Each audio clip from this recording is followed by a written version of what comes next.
وہ آدمی جس میں تنہائی میں اللہ کا ذکر کیا، اللہ کو یاد کرنے بیٹھ گیا، کوئی دیکھنے والا نہیں تھا، وہ تنہا تھا، حجرے میں تھا، اپنے بند کمرے میں تھا، اپنے رب کو یاد کیا، اللہ کی یاد کرتے کرتے اس کی آنکھوں سے آنسو ٹپکنے لگے، اس کی آنکھیں آنسوؤں کا خراج دینے لگی۔ تو میرے اور آپ کے آقا و مولا نے فرمایا کہ یہ آنسو اتنے قیمتی ہیں، ان آنسوؤں کے بدلے میں قیامت کے دن اسے عرش الہی کا سایہ نصیب ہوگا، عرش الہی کا سایہ اسے نصیب ہوگا ان آنسوؤں کے بدلے میں۔ رومی علیہ رحمہ فرماتے ہیں جہاں پانی گرتا ہے وہاں سبزہ اگتا ہے، جہاں آنسو گرتے ہیں وہاں رحمت اترتی ہے۔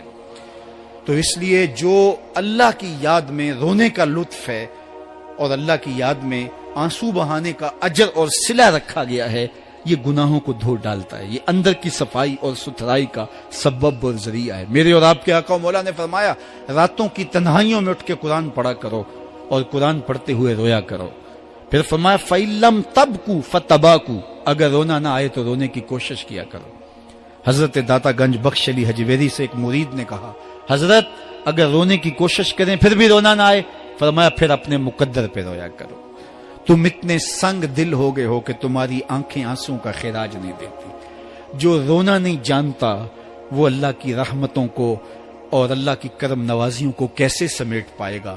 بچہ روتا ہے تو ماں دودھ دیتی ہے، جب بندہ اللہ کی حضور الہاؤ زاری کرتا ہے، عجز کرتا ہے، انکساری کرتا ہے تو اللہ کی رحمتوں کو جوش آتا ہے اور اللہ تعالیٰ کی رحمتیں اس پہ برستی ہیں، اور اس کے نہ صرف گناہ معاف ہوتے ہیں بلکہ اللہ تعالیٰ اس کے گناہوں کو بدل کے نیکیوں میں تبدیل کر دیتا ہے۔ ایک فقیر تھا، ملنگ درویش، اللہ کا بندہ، اس کی عادت یہ تھی کہ اپنے ڈیرے پہ آنے والوں کو کھلاتا، ان کو پلاتا، ان کی ضروریات کا خیال رکھتا، لیکن ان کو مالی آسودگیاں نہیں تھی۔ ہوتا یہ تھا کہ بعض اوقات لوگ آتے تو ادھار لے کر کے وہ لوگوں کو کھلا دیتا۔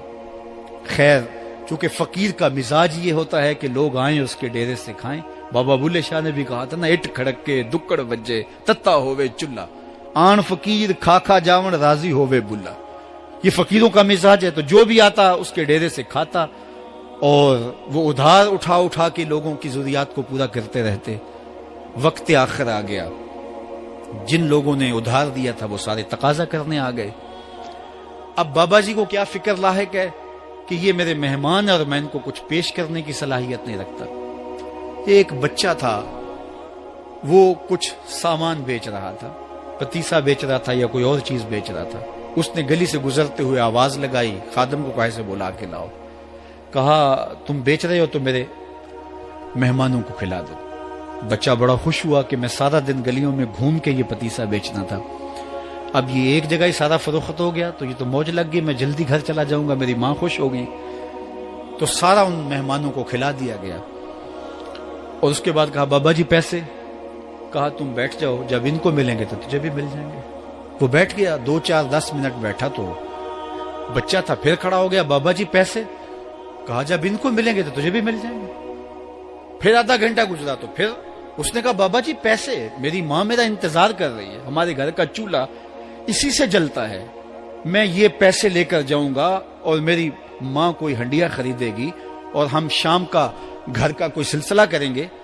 کہا بیٹا جب ان کو ملے گا تو تجھے بھی مل جائے گا۔ بچے نے رونا شروع کر دیا، یتیم بچہ تھا، اس کا سارا آسرا یہی تھا، اس نے رونا شروع کر دیا۔ جب بچہ رویا اللہ کی رحمت کو جوش آیا، کوئی مرید نذرانہ لے کے ان بزرگوں کے پاس آ گیا اور اشرفیوں کی بھری ہوئی تھیلی پیش کی۔ وہ اتنے پیسے تھے کہ اس بچے کو بھی دیے، جتنے لوگ آئے تھے سب کا قرض چکایا، کہا جاؤ گھروں کو۔ تو سب نے کہا بابا جی ہم صبح سے بیٹھے ہوئے تھے تو یہ نذرانہ دینے والا صبح سے نہیں آیا، تو اب کیسے آ گیا؟ کہا صبح سے تمہارے اندر کوئی رونے والا نہیں تھا، ایک رونے والا آیا تو باقیوں کا بھی کام بن گیا۔ بعض اوقات کسی ایک شخص کی وجہ سے باقیوں کی خطائیں بھی معاف ہوتی ہیں۔